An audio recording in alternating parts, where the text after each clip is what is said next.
اب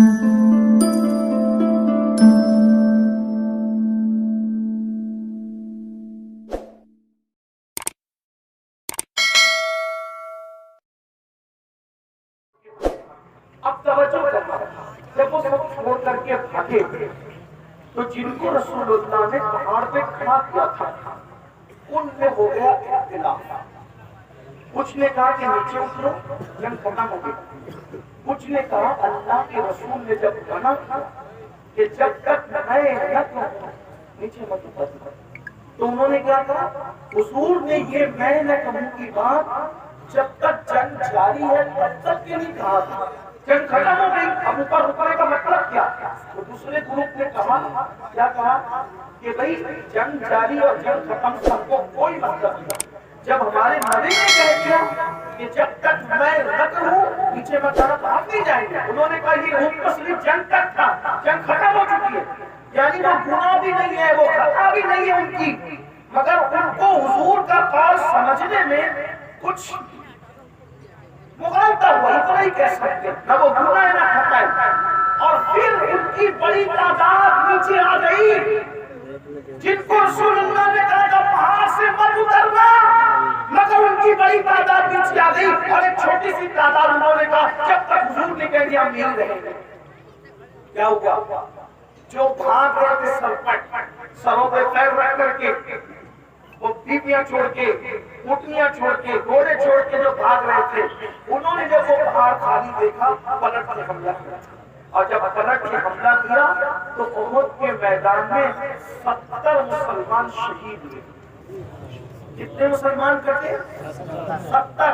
امیر حمزہ، مصعب بن عمیر، عبداللہ ابن جہش، حضرت شماس، حضرت حنظلہ، حضرت اسود، اتنے 70 صحابہ، اور ان میں سے کسی کا کلیجہ نکال کے چبایا، کسی کے کان کاٹے گئے، کسی کی ناک کاٹی گئی۔ آپ مجھے بتائیں اگر 15-20 صحابہ صرف رسول اللہ کے فرمان کو سمجھنے میں مغالطہ ہو جائے، بہت احتیاط سے بات کرو، میرے مسلک کی رعایت کرتے کیونکہ میرا پورا مسلک ادب ہے اور میرے نبی کے ہر صحابی کا احترام ہم پہ فرض ہے، اس لیے توجہ کرنا۔ 15-20 اصحاب رسول فرمان رسالت کے سمجھنے میں اگر کچھ ذہن میں عجیب سا معاملہ ہو جائے اور حضور نے کہا مت اترنا، وہ اتر جائے، تو کتنے لوگ کٹتے ہیں؟ کتنے لوگوں کا خون بہتا ہے؟ کتنی فیملیاں اجڑتی ہے؟ کتنے گھروں کے بچے یتیم ہوتے ہیں؟ اگر ایک فرمان پر 15-20 لوگ عمل نہ کرے تو 70 گردنیں کٹتی ہیں، اور جہاں پر پوری امت نافرمان، پوری امت، اور وہاں تو فرمان کو سمجھنے میں مغالطہ ہو رہا تھا، نافرمانی نہیں تھی، خطا نہیں تھی، حضور کے ساتھ جفا نہیں تھی، یہاں تو رسول اللہ نے جن باتوں کو کھول کھول کر کے بیان کیا کہ یہ مت کرنا، یہ مت کرنا، یہ مت کرنا، کروڑوں لوگ وہی سب کچھ کر رہے ہیں۔ کیا کٹو گے نہیں، مرو گے نہیں؟ اس امت پر کبھی بھی سوال نہ آتا اگر یہ امت رسول اللہ کی نافرمانی ہوتی۔ ہم نے جرائم کیے، بتاؤ کس مسلمان کو پتہ نہیں زنا کرنا حرام ہے؟ اتنے بھولے ہو گئے مسلمان، جس مسلمان کو پتہ نہیں کیا گناہ ہے کیا نیکی ہے، سب کو پتہ ہے، آسان زبان میں گناہ بچے کو نہیں پتہ ہے کہ گناہ ہے، اسی لیے لوگ گناہوں کو چھپ کے کرتے ہیں اور نیکیوں کو اعلان کرتے ہیں۔ یہ چھپ کے کرنا ہی بتا رہا ہے کہ تمہیں پتہ ہے کہ یہ گناہ ہے، سب کو پتہ ہے، بچے کو پتہ ہے کہ گناہ کیا ہے اور نیکی کیا ہے۔ اب بتاؤ اب بھی مسلمان نہ جاگیں گے، لوگ رونا رو رہے ہیں ایسا کرو ایسا کرو۔ میں کہتا ہوں جو کر رہے ہو تم اپنی مرضی سے کرو، فقیر کا کہنا تو اتنا ہے حضور کو راضی کرو، حضور کا جو دل دکھایا ان سے معافی مانگ لو، اور یہ یقین دلاؤ اپنے نبی کو یا رسول اللہ اب میرا کوئی قدم ایسا نہیں اٹھے گا کہ جس سے آپ ناراض ہو جائیں۔ اگر آپ نے ایسا کر لیا دنیا کا کچھ بھی ہو انشاءاللہ آپ کو تکلیف نہیں ہوگی، لاک ڈاؤن لگے گا، اللہ تعالیٰ آپ کی روزی آپ کے گھر تک پہنچائے گا، وبائیں آئے گی، آپ کی آنکھ میں کبھی آنسو نہیں ہوگا. کیوں؟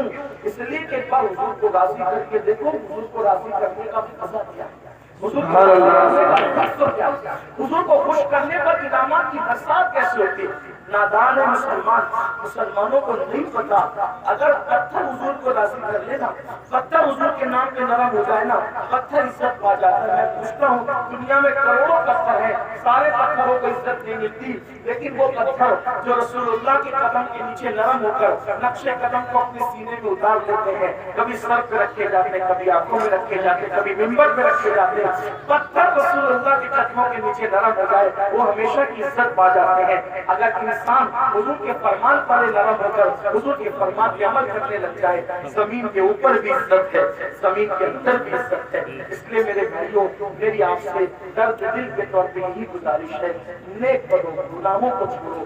اللہ کے رسول صلی اللہ علیہ وسلم فرماتے ہیں بہترین مہاجر وہ ہے، بہترین ہجرت کرنے والا وہ ہے جو گناہ چھوڑ دے اور نیکیوں کی طرف آئے. ایسا ہجرت کرنے والا بہترین مہاجر ہے. آؤ، ہجرت صحابہ نے کی تھی، اب ہجرت نہیں، لیکن ہجرت ابھی بھی اس اعتبار سے ہے کہ ہم اگر گناہ کو چھوڑ کر کے نیکیوں کی طرف آتے ہیں تو یہ بھی ہجرت ہے، اور اس سے بہترین ہجرت کچھ نہیں ہو سکتی. میرے آقا فرماتے ہیں ہجرت کرو مالدار ہو جاؤ گے، یعنی گناہ کو چھوڑ کر اگر نیکیوں کی طرف آؤ گے تو اللہ تعالیٰ تمہیں مالا مال فرما دے گا، بہت برکت دے گا اللہ. آؤ میرے بھائیوں، اللہ کی بارگاہ میں سچی توبہ کرو، رجوع کر لو اس کی طرف، معافی مانگ لو اس سے، اور رسمی مسلمان اور کسی مسلمان بن کر زندگی مت گزارو، بلکہ حقیقی مسلمان بن کے زندگی گزارو. ایسا مسلمان جس کا چلنا، جس کا بولنا، جس کا اٹھنا، جس کا بیٹھنا، جس کا سونا، جس کا جاگنا، یہ سارے اعمال سے لوگ دور سے دیکھ کر کہیں کہ جب 1450 سال کے بعد مسلمان ایسا ہے تو جو اسلام لایا وہ پیغمبر اسلام کی شان کا عالم کیا ہوگا، ان کے کردار کا عالم کیا ہوگا، ان کے اخلاق کا عالم کیا ہوگا. بس یہی پیغام دے کر ہم یہاں پر آئے تھے. حضرت مولانا جاوید صاحب اور ان کی پوری ٹیم کو مبارکباد جو انہوں نے جلسہ سجایا. اللہ تعالیٰ اس محفل کو اپنی بارگاہ میں قبول فرمائے اور آپ سب کی محبتوں کو اللہ تعالیٰ قبول فرمائے.